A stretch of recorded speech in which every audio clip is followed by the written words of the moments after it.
I am going to save you from making a mistake that I have seen destroy entire businesses. It is a technical decision that sounds boring, but if you get it wrong, you are cutting your SEO power in half. The question is, should I put my blog on a subdomain or a subfolder? Let me explain the difference. A subfolder looks like this, website.com/blog. A subdomain looks like this, blog.website.com. They look almost the same, right, to you? Yes. To Google, they are completely different universes. If you use a subfolder website.com/blog, Google sees your blog as part of your house. Every backlink you get to your blog makes your main product page stronger. Every link you get to your homepage makes your blog stronger. It is one big pool of authority.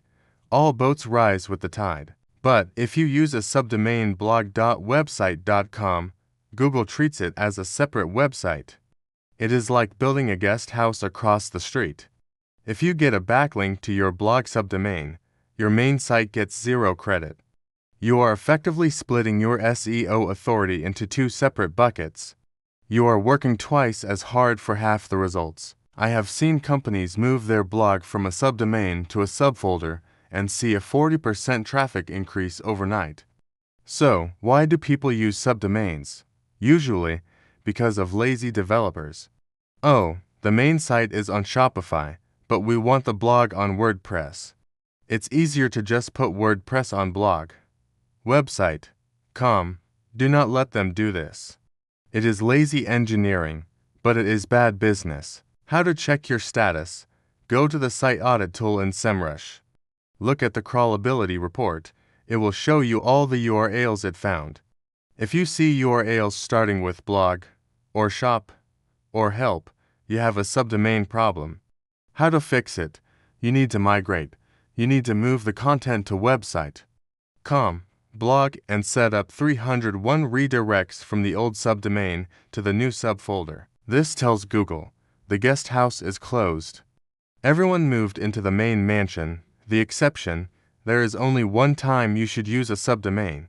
That is when the content is totally different and you don't want it to affect your main site. For example, support, Google.com. The support form is user-generated content. It might be spammy. Google doesn't want that spam affecting their main search engine ranking, so they quarantine it on a subdomain. But for you, you want your blog to help your business. You want them connected. The competitor check. Use the SEMrush organic research tool. Look at your top 3 competitors. Look at their URL structure. I guarantee you the winner is using subfolders. Competitor.com/blog, competitor.com/products. They are pooling their power.